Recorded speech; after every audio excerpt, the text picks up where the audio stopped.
¿Cómo está? Nuestro PIA será sobre el calor específico, la transmisión de calor, los cambios de fase, la vaporización y la fusión.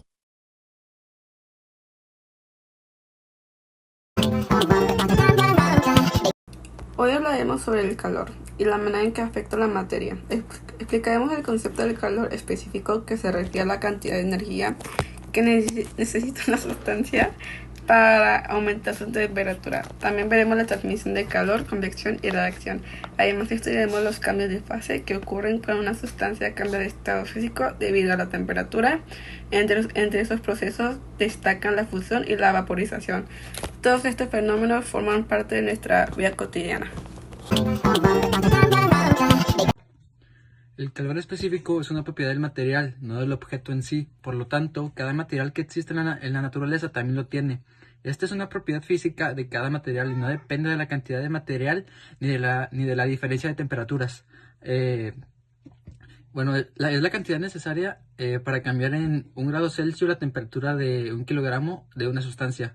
Un ejemplo de calor específico es el agua. El agua no tiene un calor específico alto, lo que significa que se necesita mucha energía para aumentar su temperatura.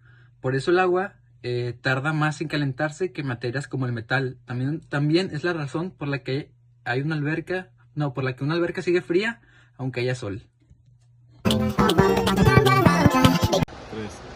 La transmisión de calor es el proceso por el cual el calor pasa de un cuerpo con menor temperatura a otro con menor temperatura. Puede ser por conducción.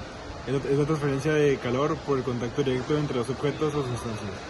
El calor pasa de la parte más caliente a la más fría sin que el material se mueva. Por ejemplo, una cuchara de metal se calienta al dejarla dentro de una taza de café caliente. También está por convección, que es la transferencia de calor mediante el movimiento de líquidos o gas. Por ejemplo, cuando hierves el agua caliente mientras sube la fría baja. Por radiación, es la transferencia de calor mediante ondas electromagnéticas y no necesita contacto ni un medio material. Y como ejemplo tenemos el calor que llega del sol, que llega a la Tierra por radiación. Los cambios de fase son transformaciones físicas en las que una sustancia cambia de estado debido al aumento o pérdida de calor, pasando durante sólido, líquido y gas.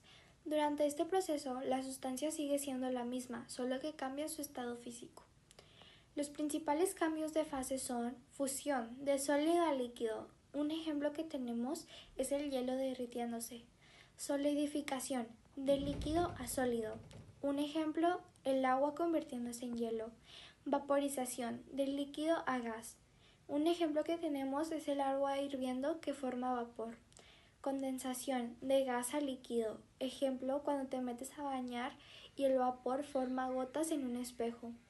Sublimación, de líquido a gas sin pasar por líquido. Un ejemplo que tenemos es el hielo seco. La vaporización por calor latente ocurre cuando una sustancia absorbe suficiente energía térmica para pasar su estado de líquido a gas sin aumentar su temperatura. Esta energía absorbida se llama calor latente de vaporización. Durante este proceso, el calor no se utiliza para calentar más el líquido, sino para separar sus moléculas y convertirlas en vapor. Por ejemplo, si se hierve agua a 100 grados Celsius, el agua continúa absorbiendo calor, pero su temperatura se mantiene igual hasta que toda el agua es evaporada. La energía básicamente se gasta en liberar las moléculas para que salga volando. La fusión por calor latente ocurre cuando una sustancia absorbe energía térmica para pasar de sólido a líquido sin cambiar su temperatura. Esa energía absorbida se llama calor latente de fusión. Durante la fusión, el calor no aumenta la temperatura del sólido, sino que se utiliza para separar sus moléculas y permitir que el material se derrita. Por ejemplo, el hielo a 0 grados absorbe calor y se convierte en agua líquida, pero sigue a la misma temperatura hasta que todo el hielo se derrite.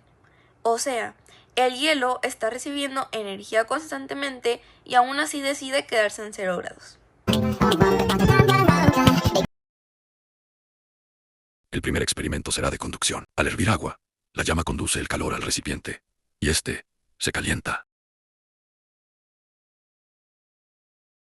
Por lo que se necesita una toalla para no quemarte al agarrarlo.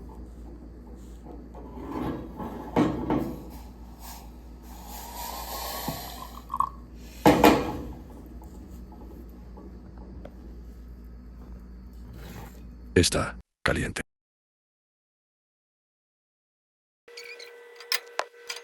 Ahora, seguimos con la vaporización en este caso. Vamos a hervir el agua hasta que alcance su punto de ebullición, que serían 100. Cuando toda esta energía la adquiere el agua, es suficiente para vencer la tensión superficial del líquido, lo que hace que rompa las moléculas y escapen en forma de vapor. Ahora seguiremos con los cambios de la materia. En este caso, será de sólido a líquido. Cuando un hielo se derrite, es porque absorbe el calor de su entorno. Cuando la temperatura sube por arriba de los 0, la energía térmica rompe la estructura cristalina rígida del hielo. Esto libera las moléculas de agua, permitiéndoles moverse libremente y pasar al estado líquido. A esto también se le conoce como fusión. Por último, un ejemplo de convección sería cuando el vapor empaña los vidrios de un baño por la caliente temperatura al usar agua caliente. Esta se evapora y calienta el aire del baño por el principio de convección. Este aire caliente y lleno de humedad asciende hacia el techo y se desplaza por la habitación buscando las zonas más frías. En conclusión, el calor es una forma de energía que puede cambiar la temperatura y el estado de la materia. Aprendimos sobre el calor específico, la transmisión de calor y los cambios de fase.